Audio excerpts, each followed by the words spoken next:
tout le monde, bienvenue à TV Laval Nouvelles. Tout un show aujourd'hui. Pour commencer, on va parler de REER et de CELI. Un sujet parfois complexe, mais Monica réussit toujours à très bien vulgariser. Je reçois également Catherine David pour discuter de la série documentaire Filles de moto. Experte en conseil ménager, Madame Chastache est avec nous aujourd'hui. Victoria, notre chroniqueuse maison, va nous informer sur le parc de la rivière des Mille-Îles. Vous le savez, l'actualité québécoise a été frappée de plein fouet par la controverse entourant le spectacle slave. Adi avait donc envie d'aborder le thème de l'appropriation culturelle. Nicolas, fidèle au poste, nous présente un film de super-héros et plusieurs autres sujets aujourd'hui. Bonne émission. Monica, aujourd'hui, tu vas nous parler de REER et de CELI. Oui. Mais surtout, tu vas répondre à la fameuse question, qu'est-ce qui se passe quand on place notre argent? Bien, c'est pas très compliqué parce que Non? souvent, les gens savent pas du tout qu'est-ce qui se passe. Ben Ils oui. disent, bien, OK, ben j'ai ouvert un CELI ou j'ai mis de l'argent dans un CELI ou dans un REER, mais ils n'ont aucune idée qu'est-ce qui se passe. Aucune Bien, idée. Premièrement, bien, il y a le conseiller en sécurité financière qui va te faire passer, dans le fond, comme une espèce de test pour évaluer ton profil en tant qu'investisseur. Oui. Alors, qu'est-ce qui est important au niveau des informations, c'est savoir quel âge as-tu, donc quelle est la possibilité de temps que tu peux investir de l'argent, quel est ton avoir net, donc ton actif, ce que tu possèdes moins ce que tu dois, qu'est-ce que tu vaux, dans le fond, comme personne au niveau financier. Et naturellement, bon, combien de temps tu veux laisser l'argent? Est-ce que tu veux le laisser 5 ans, 10 ans, 20 ans? Alors, quelle est la période? Et il y a différentes questions. Ta tolérance au risque. Alors, il y a des gens qui sont très, très, très insécures, d'autres personnes qui se sentent plus confortables, mais dépendamment du nombre de temps, à ce moment-là, ça peut varier au niveau des réponses et tes connaissances au niveau des placements. Ce profil-là va donner un total d'un certain nombre de points qui va donner une idée dans quel équilibre on va placer ton argent. Alors, il y a deux grandes familles qui vont composer ton placement. Alors, il va y avoir une partie sécuritaire. Alors, les parties sécuritaires, c'est généré par les villes, les provinces, les pays. Donc, comme des obligations d'épargne du Canada, des certificats de placement garantis du Québec. Donc, dans le fond, ils font des projets ou des investissements et ils vont, à ce moment-là, te faire indirectement participer à leur projet et ils te redonnent ton capital et un intérêt, mais très minime. Donc, alors, ça, c'est des placements plus sécuritaires. Bien, c'est pas plus, c'est sécuritaire. Parce que ton capital est garanti et ton niveau d'intérêt, dans le fond, c'est presque prévisible à ce niveau-là. Souvent, tu sais d'avance que tu vas faire 1,5 d'intérêt, 2 d'intérêt. Alors, c'est sûr que c'est un intérêt qui est très bas, mais ça prend cette proportion-là, dépendamment de ton profil. Et j'imagine que dans ce placement-là, tu ne perds jamais rien. Tu ne perds jamais rien. Ton niveau d'intérêt est minime, mais tu ne perds jamais ton capital. Alors, ça prend cet équilibre-là. C'est comme un shreddies, tu sais, le côté un petit peu fou, puis le côté santé. Oui. Alors, le côté croissance va être généré à ce moment-là par des actions. Alors, les actions, c'est vraiment multiple. Tu peux avoir des actions canadiennes, américaines, des pays émergents. Alors, à ce moment-là, ces actions-là, dans le fond, qu'est-ce que c'est? C'est que des entreprises privées te prêtent ou te donnent une partie de leur entreprise.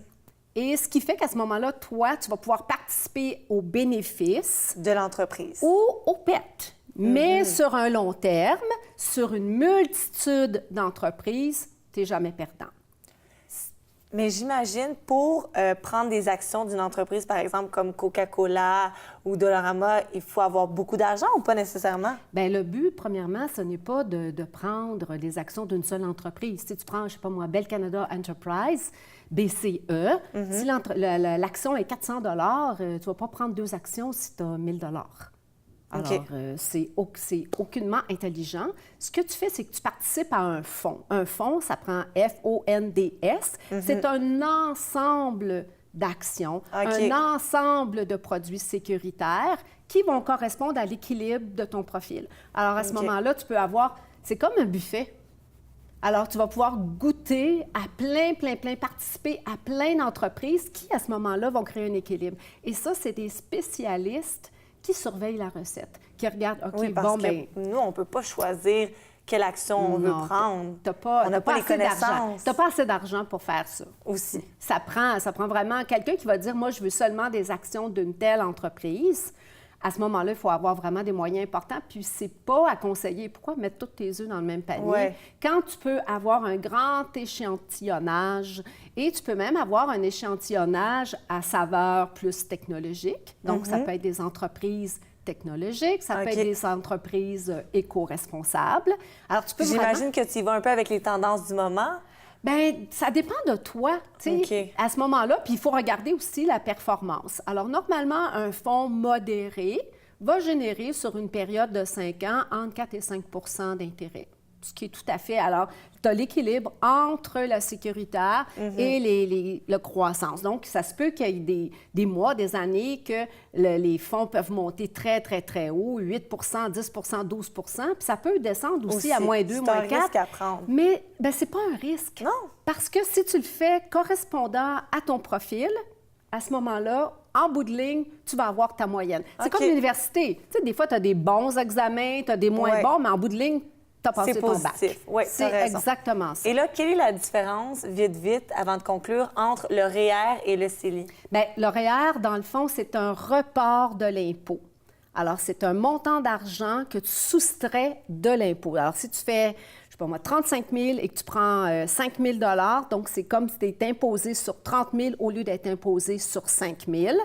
Et tout le temps que cet argent-là fructifie, elle n'est pas imposable. Elle n'est pas imposable. Alors, tu vas créer des intérêts et quand tu vas la ressortir, là, à ce moment-là, tu vas avoir de l'impôt à payer sur ce montant-là. Mais c'est normal. Pendant ce temps-là, tu ne l'as pas payé. Tu as même eu un retour parce que l'impôt a déjà été fait. OK. Tu as déjà payé de l'impôt, alors l'impôt te retourne un montant à ce moment-là, qui est à peu près l'ordre de 30 du montant. Et le CELI? Le CELI, dans le fond, c'est pouvoir faire croître de l'argent sans être imposé sur les intérêts. Et tu peux le sortir quand tu veux, contrairement au REER, c'est ça? Le REER aussi, tu peux le sortir quand tu veux. OK. Mais quand tu le sors, l'argent se rajoute à ton salaire. OK, c'est ça la différence. Quand tu mets l'argent dans le REER, c'est déduit de ton salaire. Quand tu le ressors, à ce moment-là, parce qu'au Canada, comme dans la majorité des pays, toute forme d'argent que tu fais est imposable. Alors, quand tu fais des intérêts, tu es imposé sur les intérêts. C'est normal. Mais merci beaucoup, Monica. C'était très clair. Ça me fait plaisir. Je reçois ce matin Catherine David, personnage principal de la docu-série Filles de moto. Bonjour, Catherine. Salut. Ça va bien? Ça va très bien, merci. Oui, on ne s'est pas appelé, mais les deux, on s'est mis un petit chapeau. Ben oui, exact. La tendance cet été. Exact. Catherine, depuis quand te passionnes-tu pour la moto? En fait, ça fait 5 ans maintenant que j'ai mon permis. Est-ce que ça a été une passion depuis 5 ans? Non. La première année, je l'ai trouvé vraiment très difficile. J'ai vraiment pas trippé tant que ça.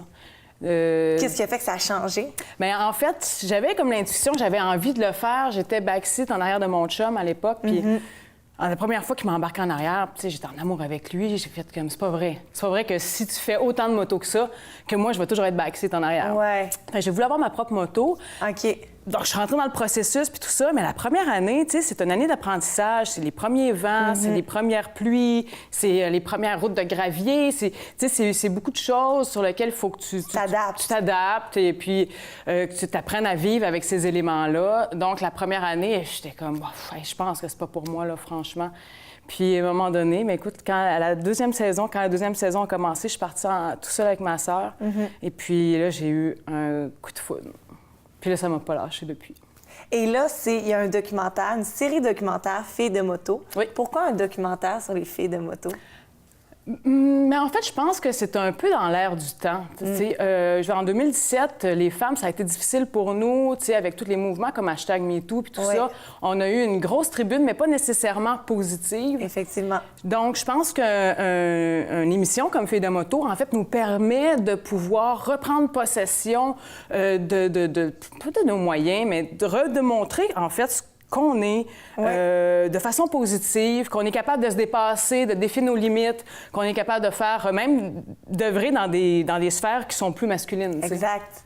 Donc, c'est un peu ça. Fait que je pense que c'était dans l'air du temps. C'est vrai que de plus en plus, on met des sujets plus féministes de l'avant. Oui.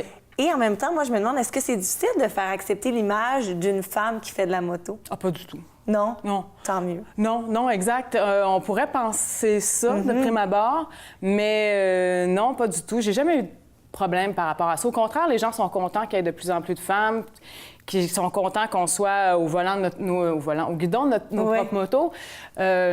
Non, j'ai jamais eu de commentaires sexistes, même que je voyage beaucoup en Amérique du Nord, puis jamais nulle part. Il y a beaucoup d'ouverture. Oui, vraiment. Est-ce qu'il y a des femmes, par contre, qui sont un peu plus gênées d'endosser cette image? Oui, il va y avoir certaines femmes qui vont préférer être backseat, puis c'est tout à fait correct. Aussi, Moi aussi, oui, il y a si les tu veux vivre ça comme ça, c'est un autre trip, c'est un beau plaisir, puis c'est différent. Tu sais, c'est sûr qu'en même temps, chaque femme qui font de la moto ne veut pas non plus revendiquer le fait qu'elles font de la moto puis brûler nécessairement leur soutien-gorge. Fait qu'il y en a des fois, dont une fille, Marie-Lou, dans Filles de moto, tu sais, elle aime ça, là, je veux dire, ce côté-là féminin, mais en même temps, je veux dire, c'est pas elle qui serait la première militante pour les causes féminines, tu sais. Oui, je comprends. Et là, on vous suit combien de temps dans la docu-série? C'est 10 épisodes de 27 minutes. Puis on vous suit un peu partout dans le Québec? Donc oui, on s'en va essentiellement au Québec, mais on va aller aussi au Nouveau-Brunswick. Les deux dernières émissions, c'est Nouveau-Brunswick. Sinon, on est allé en Abitibi, on est allé dans la Naudière. On s'est promené quand même beaucoup, là. Qu'est-ce que tu aimes le plus dans la moto? Moi, je pense que c'est l'évasion. Tu sais, c'est de partir, c'est de s'en aller un peu à l'aventure. L'aventure, beaucoup. Moi, c'est l'aventure. Je suis pas une fille de mécanique, tu sais. Je commence à connaître des mots, là, parce qu'on me dit « Ah ouais, t'as un problème de gasquette de tête. » Puis, oui. Mais moi, personnellement, j'ai pas tant cette passion-là de mettre les mains à l'intérieur. Moi, ce que je veux, c'est l'aventure, c'est de partir, c'est les découvertes, c'est rencontrer des nouvelles personnes, partir avec mon pack-sac, monter jusque-là. C'est ça, moi, qui me plaît le plus. Puis j'imagine que c'est un des éléments qu'on voit beaucoup dans la docu-série Filles de moto, l'aventure. Oui, on se promène beaucoup, beaucoup. Puis justement, c'est les rencontres. Je pense que la force de cette série-là, c'est toutes les rencontres qu'on fait. Donc, c'est pour ça que ça intéresse autant les gens qui font de la moto que les gens qui en font pas. Parce qu'on rencontre des gens tellement inspirants, des gens tellement gentils, des gens qui ont des histoires hyper passionnantes à raconter. Donc, que t'aimes ou pas faire de la moto, tu sais, des beaux paysages, tout le monde aime ça. Oui. En plus, c'est très bien filmé. Tu sais, on a des drones, on a de la belle équipement qui fait qu'on a du beau paysage. Du contenu visuel intéressant. Ouais. C'est plus qu'une série juste sur la moto, comme tu dis. Il y a tout l'aspect social, humain. Oui. Et là, moi, je suis un peu néophyte face aux motos, mais est-ce que vous conduisez les mêmes modèles que les hommes? Oui. Oui, tout à fait la même chose. Sauf à l'occasion, des fois, les femmes vont faire baisser un petit peu les motos, un petit peu une question de taille. C'est sûr que des fois, les gros modèles, c'est plus difficile. Moi, personnellement, j'aime avoir un modèle qui est entièrement malléable. OK. Donc, tu sais, que j'ai pas besoin qu'on soit 3 pour me pousser pour sortir de là.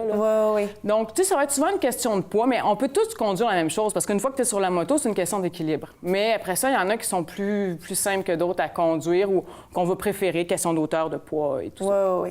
Et là, la docu-série Filles de moto, est-ce qu'il y a des possibilités qu'il y ait une deuxième saison? Il y a des possibilités. On est en pourparlers. On peut pas dire que ça va arriver, mais on est en pourparlers pour avoir une deuxième saison.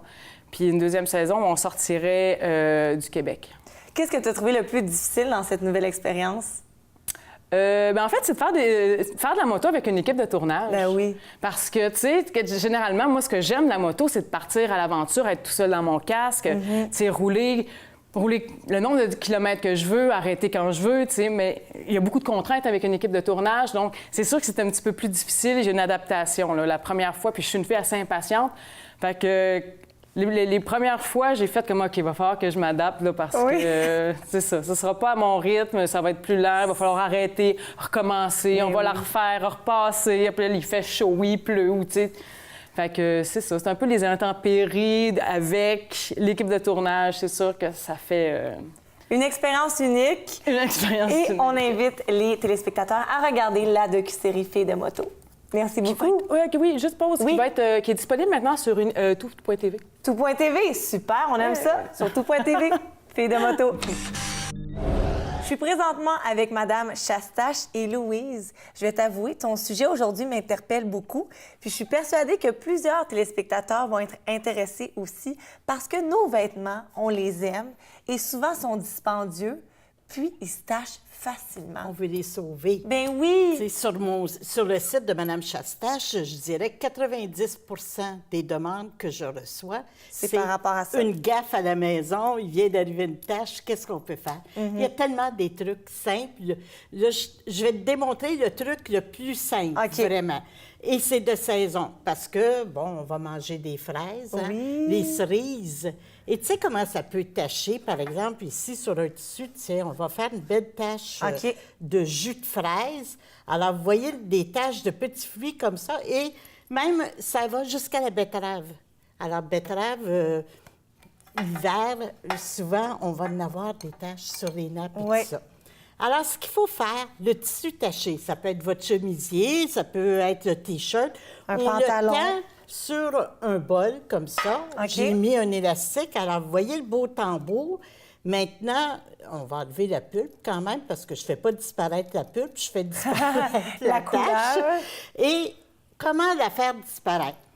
Le produit qu'on a tous à la maison. Là, les gens vont dire, oh, du vinaigre, ah, du jus de citron. Ben De l'eau? non. L'eau bouillante qui sort de la bouilloire. Et là, ouvrez vos yeux parce que vous allez voir l'eau bouillante qui va passer entre les fibres du tissu et enlever complètement la tache. Ça s'appelle un petit miracle. Vraiment? Alors là, comme il y a un peu de pulpe, je peux prendre une brosse à dents. Une brosse à dents pour enlever la pulpe. les pulpes. On répète, puis l'eau bouillante agit et la tache disparaît complètement ensuite au lavage. Wow! Alors déjà, on voit là, le beau travail. Ça, vous l'avez à la maison, l'eau bouillante. Oui. Alors pensez-y, framboise, fraise, betterave, cerise. Bleuet, il va rester une petite tache bleutée, mais qui va disparaître au lavage. Mais Par celui-là, contre, j'imagine que cette technique-là fonctionne seulement si on vient de voir la tache. dans la journée, je dirais. Ah oui? Pas nécessairement dans l'heure, là. Ah non, parce OK. que la tâche pourrait être fixée, par exemple, lors d'un pique-nique, puis en Ouais. arrivant à la maison, on pourrait le faire. Alors, ça Ah oui, fonctionne OK. très bien. OK. Le pire, je te dirais, c'est quand on Le a un lendemain? vêtement taché. On dit, c'est taché, je vais le mettre dans ma lessive. On le met dans la lessive, on ne vérifie pas. Ça cuit dans la sécheuse et là, la tache... Impossible. Mais c'est plus difficile, en tout cas. OK. Impossible avec Mme Chastache, je dirais pas que c'était... Ça n'existe pas, j'aime Pas ça. Il y a souvent. toujours des solutions. Et là, je vais te parler d'un autre produit miracle ça vaut vraiment la peine d'acquérir un savon de Marseille. J'ai apporté un véritable savon de Marseille et ça, c'est un savon de pays. Savon de pays, c'est un savon qui était cuisiné par nos grands-mères à l'époque. OK. Elles conservaient les gras de cuisson, puis au printemps, elles cuisinaient le savon de pays. Aujourd'hui, il y a beaucoup de compagnies artisanales qui font un savon de pays, mais à base d'huile végétale. OK. On ramasse même l'huile dans les roulottes à patates frites pour faire le savon de pays. Wow! Alors, le savon de Marseille, bien sûr, vient de Provence. Et à l'endos, on peut très bien voir qu'il est fait de 72 12 celui-là. Il y en a de 74. 72 de gras. Alors, ce qu'il faut se rappeler, c'est quand on veut enlever une tache grasse, il faut prendre un savon gras. OK. Ce savon-là, vous en achetez un dans votre vie. Ça se trouve entre 6 à 10 dans les boutiques de produits naturels. Très abordable. Dans les boutiques provençales. Savon de pays, on va en trouver aussi, par exemple, dans les foires cet été. On va en OK. trouver dans des places comme la Maison Lavande, des savonneries artisanales. Alors, c'est le même principe, à base de gras, à base de gras. Comment ça fonctionne? Bien, je vais te donner comme... On va prendre une petite tache ici. Tout simplement, on prend le savon, on l'humecte. Dans de l'eau chaude aussi ou pas obligé? Chaude, juste le mouiller. OK. Et ce qu'on fait, c'est qu'on passe le savon sur la tache. On vient vraiment frotter la tache. Alors, vous voyez, là, le savon va s'imprimer comme ça, pénétrer à l'intérieur. Et là, tu peux l'oublier. tu peux le déposer dans ton panier à lessive, le laver demain, après-demain avec ta lessive. C'est le gras à l'intérieur du savon qui va agir. OK. Alors, ça peut traiter les taches, par exemple, d'herbe. On voit tout de suite ici une tache, vois-tu, qui a tourné comme au bleu. Ouais. Alors, si ensuite je le lave, probablement que la tache va complètement disparaître. OK. Alors, voilà pour le savon de Marseille. Maintenant, quand on voit que la tache est disparue, la tache bleue qu'on avait tantôt. Wow. Alors, Donc, on peut vraiment laisser du savon, puis après, mettre le vêtement ou le tissu ou la nappe dans le exact. lavage. Alors, j'ai parlé que c'était excellent. Bon, les taches d'herbe, on s'entend, à peu près toutes les taches, boue, etc. Toutes les taches grasses. Tu sais, tu fais cuire du bacon, avec la boussure sur ton T-shirt. Mais qu'est-ce qui est gras aussi? Eh bien, c'est le maquillage. Oui. Alors, produit de maquillage. Là, je vais te faire une petite marque de rouge à lèvres. OK. Je pourrais te faire... Aussi Ça, c'est encore pire quand un gars rentre avec ça sur son col de chemise. Ah! T'enlèves pas la tache. T'as une discussion. T'as deux trucs Oui. pour faire disparaître ces taches-là. On va l'étendre un peu, là. Oui. Alors, soit le fixateur à cheveux. Un spray Le net. spray net, là. Alors, qu'on peut Ah, vaporiser ouais. sur la tache. Là, je suis étonnée. Un peu d'eau chaude. Et là, on frotte. Avec Et là- une brosse à dents? Bien, moi, je recycle toujours les petites brosses à dents parce qu'il n'y a pas de meilleur produit pour C'est vrai que ça frotte frotter bien. le tissu. Tu as une bonne pogne. Ouais. Et puis, tu n'as pas besoin, finalement, d'acquérir un autre... Alors là, avec le spray net, j'ai atténué la tache. Ici, je vais essayer avec le savon de Marseille. Tu vois, un produit gras. Là, je suis allée grandement, par exemple. C'est une très grosse tache. Oui. On va le laisser agir. Généralement, je dis aux gens de laisser agir une trentaine de minutes, le OK. savon de Marseille. C'est pour ça qu'on peut l'oublier, par exemple, dans le panier. Bon, on voit quand même tout de suite la tache qui peut Ouais, se elle diminue. déloger. Et là, on va laver. On va laisser tremper un peu dans l'eau chaude pour que ça agisse. Généralement, la tache va disparaître au lavage, soit qu'on l'a traité, comme je te dis, avec Soit avec le spray net et ou avec le On savon gras. on voit déjà que ça s'atténue. Je vais brosser un peu plus. Et là, l'erreur peut-être que je peux faire ici, c'est que mon eau est bouillante. Hein? Là, OK. Vous voyez que j'ai de la difficulté. Bien, ça part quand oui, même. Oui, ça part. Mais il vaut toujours mieux, bon, celle-ci est complètement disparue, on le voit, traiter les taches à une eau froide à tiède. OK. Parce que l'eau chaude peut fixer une tache, sauf les petits fruits.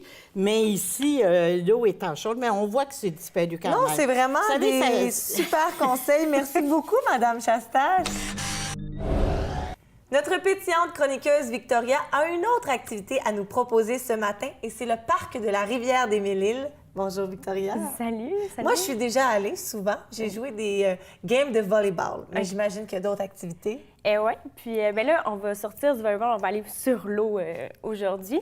Donc, Super. ce que je propose, c'est de vraiment dire toutes les activités qu'on peut faire sur l'eau cet été à la rivière des Mille-Îles, parce qu'il y en a beaucoup, pour OK. ne pas dire 1000. Non, Ah oui? non, mais Il y en a vraiment beaucoup, tant Mais mieux. quand même, quand même. Ben, premièrement, on va y aller avec les embarcations qu'on peut louer Mm-hmm. sur place. Donc, canot, kayak, pédalo, surf à pagaie, très populaire en ce moment, là, le fameux... Paddleboard. On peut Paddleboard. faire du paddleboard Ouais, là-bas. ouais. Ben, Puis ça, c'est vraiment j'aime une ça. bonne place parce que l'eau est très tranquille. Ouais.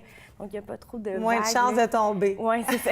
Surtout pour les débutants. Oui. Et puis, Rabasca aussi, qui est comme une embarcation d'origine algonquienne et qui est comme super longue. Là, ça mesure OK. 10 mètres. Et puis, on peut aussi en faire. Puis là, si vous avez jamais fait, par exemple, de paddleboard ou bien de kayak double ou simple ou de canot, il y a aussi des cours d'initiation qu'on peut faire. C'est bien. Donc, c'est 2h30 et c'est autant théorique que pratique. Puis, ça vous permet d'être à l'aise avec l'embarcation. Puis aussi, à la fin, il nous donne un certificat cadeau pour une prochaine location. Si vous avez aimé l'expérience, bien, vous pouvez en louer la prochaine fois. Vous avez un certificat cadeau. Et ces cours d'initiation coûtent combien? C'est 39 $. Aux alentours de 39 Ouais, ça dépend. Le paddleboard, c'est 39 $. Puis le kayak double et canot, je pense que c'est 24 $. Mais je suggère d'aller voir sur le site Internet. Oui. C'est toujours mieux. Puis, c'est ça. Donc, là, il y a les cours d'initiation qu'on peut faire. Et là, si on est à l'aise, il y a aussi, il nous suggère de faire des parcours auto-guidés. Donc, c'est une carte. Il y a 4 parcours qui nous sont proposés. Il y en a un qui est long, qui est de 9,5 km. Sinon, on en a un qui est comme plus historique, où on vous propose d'aller voir le manoir Bleury-Boutier. OK. Il y en a aussi que c'est pour aller voir les marécages, les marais. Puis il y en a un peu plus relax, là, moins long, si vous commencez, par exemple, là, que vous pouvez y aller. Donc ça, c'est les activités à faire, comme je dirais, par vous-même. Oui. Il y a les activités aussi à faire guidées. Donc ça, on vous en propose plusieurs. La première que je vous parle, c'est le kayak au crépuscule. Donc ça, vous rentrez sur l'eau vers 18h30. Puis c'est pour voir vraiment le coucher du soleil avec les animaux qui s'agitent lors de la tombée du ciel. Donc c'est vraiment, c'est intéressant, c'est relax. En même temps, vous pouvez profiter du beau paysage. C'est sur un canot ou un bateau? C'est sur un kayak. Kayak. Kayak au crépuscule, oui. Puis sinon, là, si vous voulez vous trouver un nouveau sport, là, vous dites, j'aimerais ça essayer quelque chose, bien, je vous suggère de faire une initiation au bateau dragon. Bateau dragon? Oui. Le bateau dragon, là, c'est, je sais pas si tu vois, mais c'est une longue embarcation. C'est peu profond, puis il y a une vingtaine de personnes sur le bateau. Puis souvent, on voit qu'il va y avoir quelqu'un qui va taper du tambour pour donner le rythme, puis tout le monde est en même temps. Donc, c'est comme un sport d'équipe. Donc, vous pouvez faire une initiation avec un professeur. Et puis là, c'est intéressant parce que c'est un sport d'équipe. C'est un sport aussi qui vous fait faire de l'activité physique. Ouais. Puis aussi, vous êtes dans un beau paysage parce que vous êtes sur l'eau à l'extérieur. Donc, Et là, est-ce que c'est toi qui dois rassembler les personnes ou non. tu peux embarquer dans un groupe déjà de peut-être Ouais. 20 personnes? Exactement. C'est vraiment par réservation que ça se fait. Puis, c'est ça, il vous jumelle. Je pense qu'il ne faut pas que tu trouves 22 personnes. Ben, tu pour peux. faire... Ouais, Tu as les tu deux peux. options, sûrement. Ouais, exactement. Puis, il y a ça. Sinon, il y a la randonnée Arabasca, l'embarcation que je te parlais tout à l'heure. Il y a 2 façons de le faire, soit avec des pagaies. Puis là, vous êtes vraiment sur l'eau, vous allez voir l'écosystème de la rivière d'Émile-Île. Ou sinon, ça, c'est meilleur pour les aînés. Des fois, ils préfèrent ça. C'est un Arabasca sans pagaie. Donc, c'est avec un mini-moteur. Puis là, vous faites encore le même trajet, mais là, vous n'êtes pas obligé de pagayer. Pas obligé de travailler des bras. Non, c'est ça. Et puis aussi, on a la pêche parce que, bien évidemment, on est sur l'eau. Alors, on vous propose 2 activités. Une, c'est pour les tout-petits de 9 à 12 ans. Et là, c'est vraiment l'initiation à la pêche. Donc, ils vous montrent comment pêcher, les outils, le matériel que vous avez besoin, comment faire la pêche, les endroits où aller pêcher. Puis après ça, vous êtes sur le bord de la rive. Puis là, vous pouvez pêcher comme l'enfant peut pêcher. Et à la fin, on remet une canne à pêche, un guide et un permis de pêche valide jusqu'à ses 18 ans, quand même. Ben oui, c'est bien. Oui. Puis l'autre option, bien, c'est de faire la pêche en famille. Donc, c'est vraiment le même concept. Vous êtes avec un enfant de 9 à 12 ans et puis là, vous pouvez apprendre à pêcher avec votre enfant. Puis, ce qu'on rajoute dans ce volet-là, c'est le volet culinaire. Donc, on vous apprend à dépecer le poisson, le vider, ensuite l'apprêter. Merci beaucoup, Victoria. Avec le super bel été qu'on a jusqu'à présent, je suis persuadée que nos téléspectateurs voudront aller faire du kayak ou du bateau dragon. Oui. Merci. Ça fait plaisir. Saviez-vous que la Ville de Laval était certifiée frigo responsable? Mais qu'est-ce que ça veut dire exactement? Eh bien, aujourd'hui, Yann Dessureau, conseiller en environnement et en changement climatique, est ici pour nous éclairer face à ce concept. Bonjour Yann, ça va bien? Oui, bonjour Valérie, ça va bien? Que veut dire frigo responsable? En fait, ce qu'il faut comprendre, c'est que les appareils de réfrigération, ils ont les liquides de refroidissement qui sont à l'intérieur de ces systèmes-là, sont en fait des liquides qui sont extrêmement... qui ont un impact important sur les changements climatiques. OK. Donc, juste à titre d'exemple, 2 frigos qu'on ne gérait pas de manière responsable pourrait équivaloir à peu près à une voiture qui roule pendant une année en termes d'équivalent de changement au niveau des émissions de gaz à effet de serre. Donc, en devenant un frigo responsable, on s'assure que les appareils vont être traités et leur fin de vie va être faite de manière responsable et qu'on va éviter les émissions de gaz à effet de serre. Là. Mais comment on les traite en éco-responsable? En fait, à Laval, ce qu'on fait, c'est qu'on s'assure que les gens, quand ils ont un appareil en fin de vie,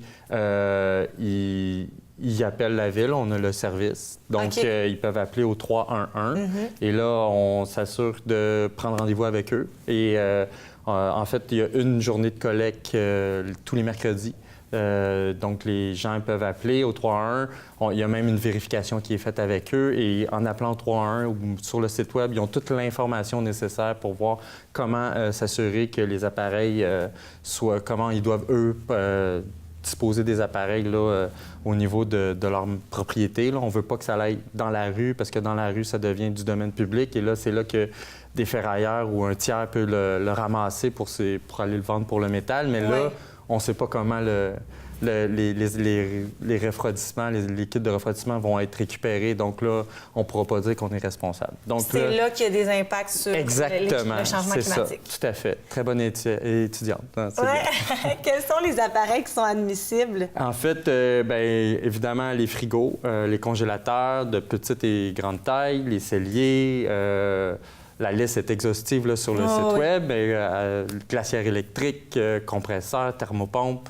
Tout ça, en fait, ce qu'on retrouve qui crée du froid, en fait, finalement. Et là, tantôt, tu l'as un peu dit, on fait juste appeler au programme Frigo Responsable, puis ils viennent le chercher. Au 311, et on va vous informer de la procédure, on informe les citoyens de la procédure, et ensuite, même, il y a un suivi qui est fait. Donc, une ou 2 journées d'avant, il y a quelqu'un qui les appelle juste pour s'assurer de ne pas oublier, parce qu'il y a des coûts pour nous, vu que on est la seule ville au Québec, pour l'instant, à offrir le service porte-à-porte. Donc, dans d'autres villes, il y a les gens envoient ça à l'éco-centre. C'est pas toujours évident là, d'envoyer un frigo, c'est quand même gros. Là, quand tu n'as pas un pick-up ou un camion qui peut le permettre, c'est un peu dommage. Là. Donc, voilà. Et ce programme-là est offert gratuitement pour les Lavallois? Oui, c'est gratuit pour les Lavallois. En fait, la Ville le subventionne à partir d'un programme de compensation des gaz à effet de serre. Donc, depuis 2011, la Ville tarifie, en fait, le développement de son territoire. Donc, les promoteurs immobiliers, quand ils veulent faire un nouveau développement, bien, quand il y a une demande de permis au niveau de la Ville, nous, on les tarife en fonction de la superficie de leur territoire. Puis, avec des calculs assez scientifiques, on évalue à combien ça représentait les émissions de gaz à effet de serre. Et là, on constitue une réserve et cet argent-là est dédié pour des mesures en changement climatique. Là. Et le programme existe depuis combien de temps? Le programme pour ramasser l'argent, collecter l'argent depuis 2011, et c'est seulement depuis l'année passée, en fait, depuis 2017, par contre, qu'on offre le service de collecte des appareils de refroidissement, là, depuis juillet 2017. Et là, depuis juillet 2017, est-ce que vous avez remarqué si les Lavallois utilisaient le programme dans une grande proportion? Bien, en fait, malheureusement, en 2017, on a raté la période névralgique du déménagement. Oui, on l'a raté d'une semaine à peu près. Donc, ça joue beaucoup sur cette année, on s'aperçoit que finalement, de janvier à juin, on avait des volumes de frigo un peu ce qu'on pouvait comparer à ce qu'on avait l'année passée. Mais là, on a eu 2 semaines quand même assez importantes où on a même rajouté une journée de collecte là, dans la semaine là, parce qu'on ne fournissait pas. Là. Donc, ça va bien. Oui, là, ça va. Pour l'instant, ça va bien. Ça va peut-être redescendre. On va voir. Là. L'année passée, c'était environ 250 appareils. On visait 500. Cette année, on s'enligne on voulait 750. On s'enligne. On espère l'atteindre, on va voir. Là. Peut-être qu'aujourd'hui, ça va contribuer. Ça va aider. Et là, quelles sont les retombées au niveau de l'environnement et au niveau du changement climatique de ce projet? Bien, en fait, comme je le mentionnais un peu au début, ce qu'il faut comprendre, c'est que les appareils de refroidissement contribuent à émettre des émissions de gaz à effet de serre. La Ville s'est dotée d'un programme justement pour réduire ces émissions-là. Et à titre d'exemple, je le mentionnais, là, 2 frigos, c'est une voiture. Donc, rapidement, on espère réduire d'à peu près 1000 à 1500 tonnes par année nos réductions. la ville, ça peut paraître beaucoup, mais en même temps, la ville, c'est quand même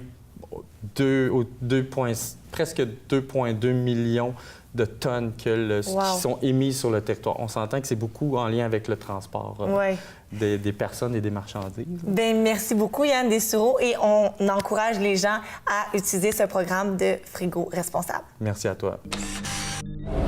Depuis plusieurs jours, les médias sont monopolisés par la controverse du spectacle slave. Pour vous mettre en contexte rapidement, le spectacle musical slave de Betty Bonifaci et de Robert Lepage a été critiqué et accusé d'appropriation culturelle. Il a d'ailleurs été retiré du Festival international de jazz de Montréal. Et aujourd'hui, Adi, tu avais envie d'ouvrir la discussion sur l'appropriation de l'art et de la culture. Oui, merci Valérie. On va d'abord s'attacher à la définition de l'appropriation culturelle. Qu'est-ce que c'est? Oui, l'appropriation culturelle. Donc, on parle d'appropriation culturelle lorsqu'un membre d'une communauté dominante utilise un élément d'une culture dominée pour en tirer un profit artistique ou commercial. Donc, la situation étant campée, on parle de culture dominante. C'est très important de se concentrer sur la notion de culture dominante, du rapport de force, de pouvoir, d'influence et de privilège qui est relié à celui qui prend la culture de l'autre pour en tirer un profit commercial ou artistique. On peut souligner que les cultures noires, les cultures autochtones, les cultures aborigènes, les cultures asiatiques sont très souvent exposées à l'appropriation. D'ailleurs, les communautés amérindiennes ont demandé à l'ONU en juin 2017 d'interdire officiellement l'appropriation culturelle. Voilà. Donc, ceci étant dit, est-ce qu'un membre d'une communauté qui n'est pas noire ou autochtone a-t-il le droit de toucher à cet héritage culturel? Oui. Les gens ne parlent pas de censure, les gens ne parlent pas d'interdiction, les gens ne parlent pas de ghetto culturel. Ce qu'ils demandent, c'est de ne pas dénaturer, mettons, le sens de l'histoire, d'associer les membres de ces communautés et de respecter la propriété intellectuelle. Parce que la propriété intellectuelle n'existait pas peut-être dans les années 30 ou en 1800, mais c'est quand même des œuvres qui ont été créées. Et quand on s'attache à ces œuvres interprétées par Betty Bonifaci, dans 2 albums d'ailleurs précédents, c'est recueilli par des ethnologues sur des prisonniers noirs. Donc, et il y en a certains même qui sont connus. Donc, quelque part, les afrodescendants ont une réclamation légitime de dire respectez le sens de ces chansons, ou associez-nous, consultez-nous, si vous voulez savoir de quoi ça parle. Je comprends. Voilà. On parle aussi de détournement de sens. Et dans des exemples très terre-à-terre, mettons quelqu'un qui prendrait un symbole spirituel, la coiffe d'un chef amérindien, puis l'utiliserait, mettons, à Halloween, dans un but ludique et autres, alors que c'est un symbole de pouvoir, c'est un symbole spirituel. On parle de détournement de sens. Et là, on est en plein dans l'appropriation culturelle. On parlera, mettons, des symboles claniques. Je peux donner l'exemple des Navajos qui ont eu à poursuivre Urban Outfitters, qui a juste pris des symboles de famille, puis les a utilisés, puis a commercialisé des grandes marques avec. Mais ces symboles identifiaient des familles et ces familles n'ont jamais eu de retombées ni artistiques ni financières. Et en plus, là, c'est qu'on vient banaliser l'histoire. On vient juste utiliser leurs symboles pour vendre des vêtements. Vendre des vêtements. Ça, je peux comprendre. Mais on est d'accord que si on est dans un pays multiculturel et on veut cesser le racisme et cesser de créer des groupes et qu'on veut qu'on devienne un peu un jour tous métissés ensemble, on ne peut pas commencer à dire, bien ça, c'est mon histoire, approprie-toi-le pas, ou ça, c'est ma culture, tu peux pas, toi, en profiter. Tu comprends ce que je veux dire? Oui, mais l'appropriation culturelle, ce n'est pas ne pas en profiter, parce qu'il faut dissocier l'appropriation culturelle, qui est quelque part une atteinte à la propriété intellectuelle, si on veut dire, et à l'histoire, et le métissage et l'échange culturel. C'est ça, parce que ça, c'est important, voilà, le métissage, c'est important. Mettons, si Robert Lepage avait fait la démarche du cinéaste de Hochelaga. Le cinéaste Hochelaga, sur son film interprété dont le personnage principal est Samian, tous les personnages autochtones ont été joués par des autochtones. Tous les figurants étaient autochtones. Si on s'attache à un fait historique, oui, il faut aller prendre les membres de ces communautés. Et ce n'est pas une première controverse sur son œuvre. On peut revenir en arrière. En 1999, il y a eu la même controverse à peu près sur Zulu Time. Donc, Zulu Time était supposé montrer la diversité dans les aéroports et tout. Et sur les 10 interprètes, les 10 personnages principaux de diversité, il n'y avait pas un seul noir. Il y avait quelqu'un qui était d'origine péruvienne, les 9 étaient blanches, et en même temps, même les figurants qui jouaient les personnages d'autres cultures, n'importe quelle autre culture, étaient des acteurs blancs déguisés en personnes de ces cultures. Donc, c'est sûr aussi la revendication des jeunes de plus de représentativité est quelque part normale. Donc, le manque de diversité culturelle a aussi un peu augmenté la colère. Voilà. Et le détournement de sens, ça c'est important parce que quelque chose qui choque les afrodescendants. Et il faut savoir que l'esclavage, la traite des Noirs est quand même, reste une plaie béante. Hein. Et ça, c'est un sujet très sensible. Très sensible. Les gens ont... moi, l'image que j'ai souvent, c'est que les gens aiment bien ouvrir la plaie puis farfouiller dedans, tu vois. C'est des fois, mieux vaut mettre un baume dessus et parler aux gens qui souffrent de cela. Les gens qui sont les héritiers de ces esclaves-là. Il y a beaucoup de raccourcis historiques qui disent, oui, il y a eu aussi d'autres esclavages et on parle souvent de l'esclavage oriental. Mais sur les 17 millions d'esclaves orientaux, il y avait peut-être plus de Noirs que d'autres, parce que c'était une traite orientale, mais qui touchait plusieurs peuples, inclus le peuple noir. Donc, il y avait plus d'esclaves slaves dans cette traite-là, d'esclaves noirs que d'esclaves slaves, plutôt. Et quand on prend les champs des esclaves noirs, des prisonniers dans les champs de coton et les champs de plantation, puis on dit que j'utilise ces champs pour le ramener à ma culture, mon héritage, parce que ma mère est slave. Là, on tombe dans la définition sociologique et ethnologique de l'appropriation culturelle. Et du détournement de sens. Et du détournement de sens, exactement. Merci beaucoup, Adi, d'avoir choisi ce sujet cette semaine. Même si on en a parlé beaucoup, ça reste important d'ouvrir la discussion là-dessus, mais surtout d'ouvrir la discussion dans le respect et dans l'écoute.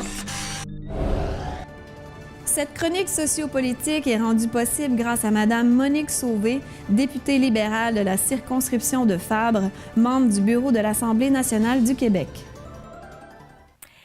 Cette semaine, on parle politique avec Rares Bourlacou parce que plusieurs changements sont à venir là, au Québec, au Canada, et puis on veut savoir. Donc, on vit dans un monde de changement. Exactement. Voilà, on pourrait dire que c'est le titre d'une conférence donnée par Mme Chrystia Freeland au Conseil de relations internationales de Montréal il y a quelques jours déjà. Mais c'est vrai, c'est pas juste un monde en changement, mais le Canada et le Québec sont en changement avec, bon, voilà, la grande nouvelle de l'été, de l'automne, la légalisation du cannabis. Oui.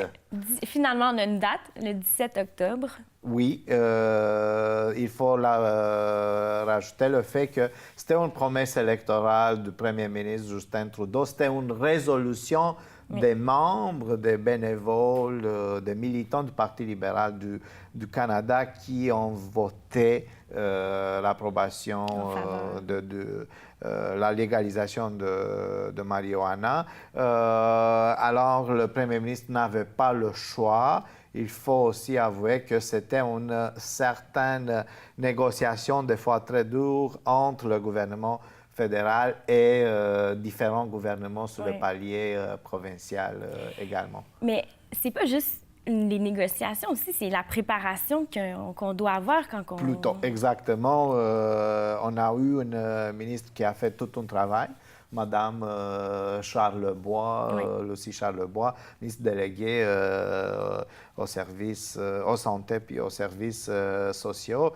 Elle passait de temps à ficeler le dossier. Je pense que le Québec, il faut être honnête, pour le moment, c'est bien sorti, malgré certaines flèches et certaines critiques qu'on voyait vers Ottawa. Mais le travail de réflexion qui pourrait donner par la suite une implémentation bonne politique publique a été faite.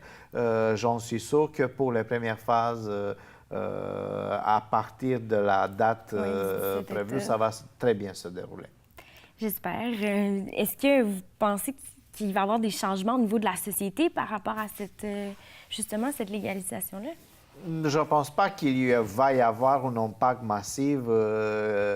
On voit des pourcentages qui sont assez bas. C'est juste 20% de la population qui dit que plus ou moins consomme pour des fins récréatives la marijuana.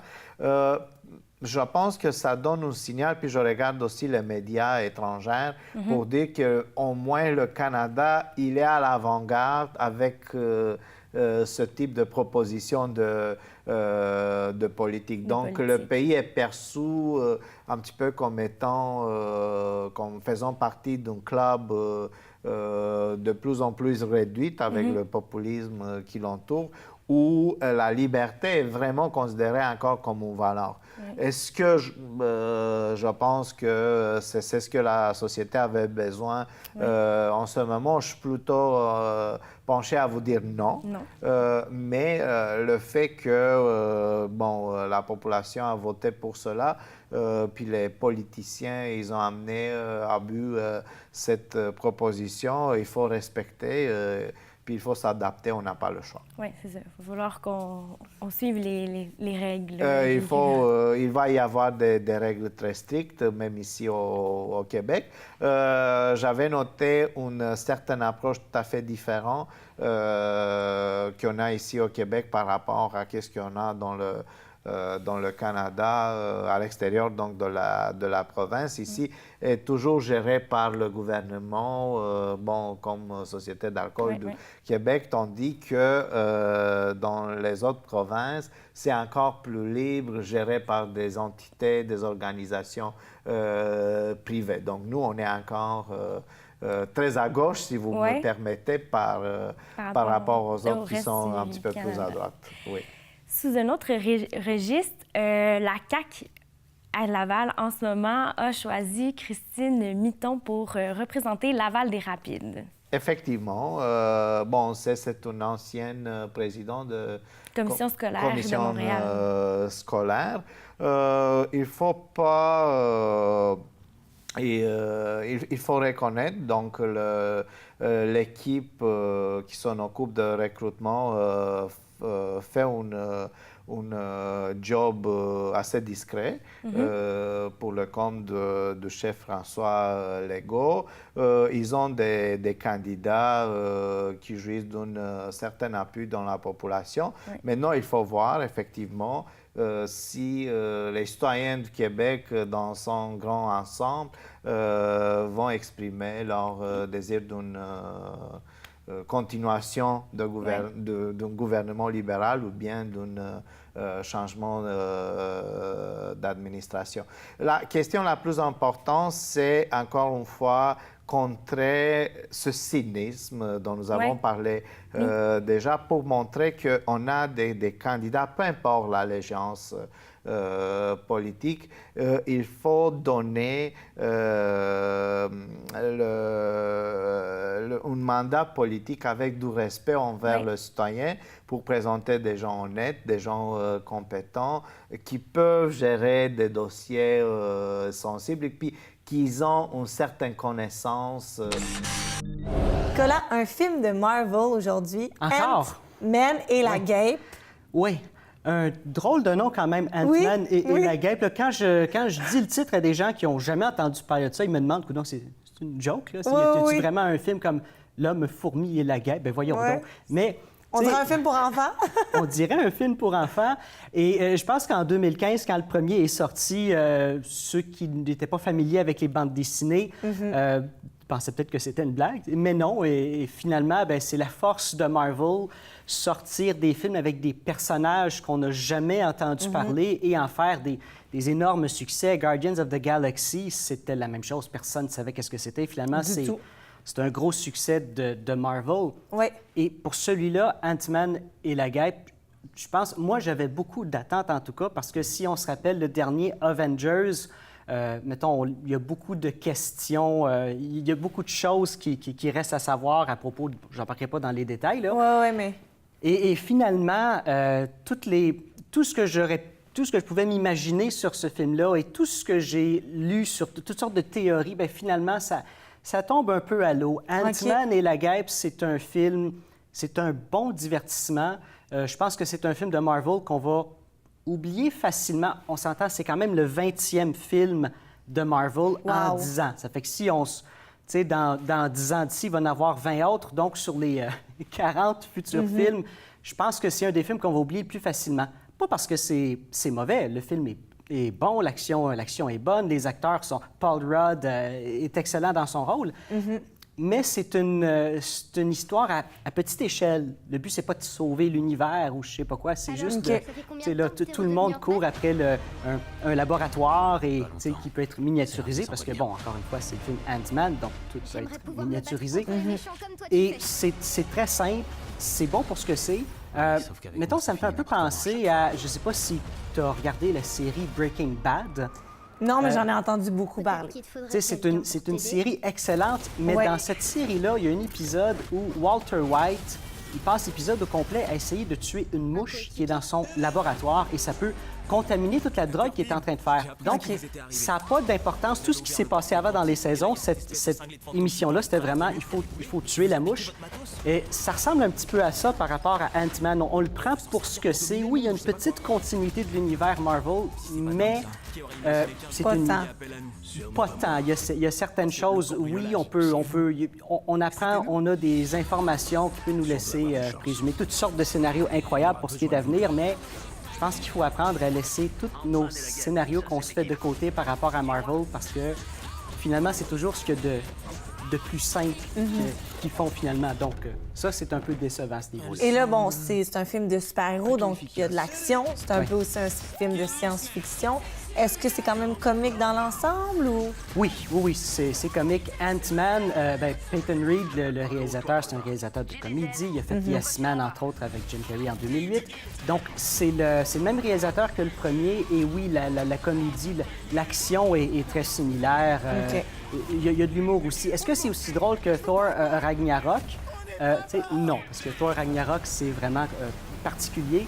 Mais c'est un très bon film parce que c'est un chapitre très léger, disons, de l'univers cinématographique de Marvel. OK. Et ton point fort et point faible de ce film, tu dirais? C'est très similaire au premier. Je te dirais que le point fort, c'est à peu près la même chose que le point faible. On garde la même constance que le premier. Donc, ce qui est bien, mais peut-être, je m'aurais attendu à peut-être un petit peu plus. Un petit peu plus au niveau... Au niveau de l'histoire, au niveau de l'action, parce que, bon, dans le premier... Plus nous prendre par surprise, peut-être? Plus nous prendre par surprise, parce que le premier amenait certains points vraiment cool, et le deuxième, bon, c'est une continuité, mais on est un petit peu moins surpris. Oui, il y a des gags drôles, comme Ant-Man, à un certain moment, il n'est pas capable de grandir ou de rapetisser, je ne me rappelle plus, à la bonne taille. Donc, il est comme à mi-chemin. Il est à peu près grand comme un enfant. Il doit s'introduire dans une école, justement, puis il met un manteau et on présume que c'est un enfant. Donc, ça, c'est drôle. Il y a des petits détails comme ça qui sont drôles, mais... il aurait pu en avoir plus. C'est ça. Peut-être que le prochain, parce que c'est pas garanti, mais je suis sûr qu'il va en avoir un prochain, parce que le film a coûté 150 millions. Il a fait 161 millions dans sa première fin de semaine à travers le monde. Je suis pas mal sûr qu'il va en avoir un troisième. Espérons que le troisième va être meilleur parce que c'est un personnage qui a beaucoup de potentiel, je pense. Bien, c'est ce qu'on va découvrir. Merci beaucoup, Nicolas. Est au Festival Diapason, un festival de musique indépendante qui a pour but de faire connaître les artistes émergents, mais aussi de pouvoir vous faire apprécier les artistes déjà établis au Québec. C'est plus de 30 spectacles gratuits que vous pourrez voir dans le festival. Et puis nous, on se concentre sur la scène rock indépendante. On va interviewer Kate Kuna, Morose et aussi le nouveau projet de Xavier Caféine, Sacré-Cœur. Mon père est pays, ma mère est patrie. Mon père est drapeau, ma mère est chaos. Mon père est profit, ma mère est crédit. Mon père est maraud, ma mère est macro. Mon père est pourri, ma mère est mépris. Mon père est barreau, ma mère est cachot. Mon père est tuerie, ma mère est boucherie. Les vieux sont tarés, et moi je vais pas voter.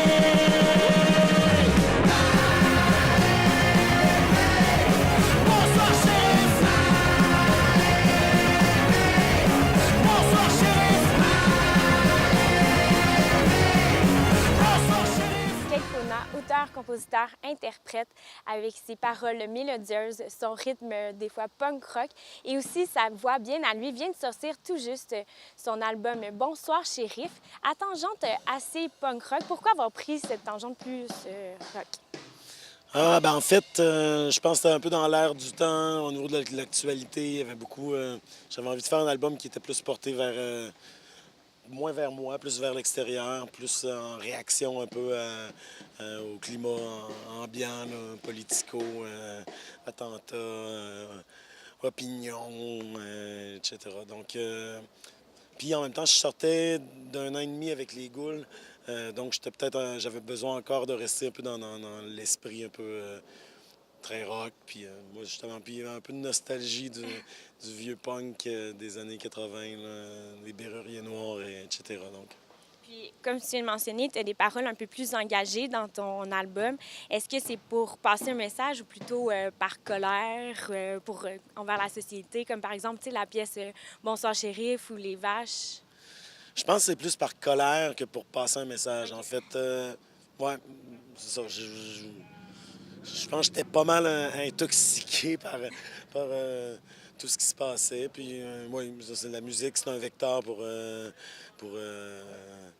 passer justement la colère, la souffrance, le désir, n'importe quoi. Mais là, dans cet album-là, c'était plus la colère.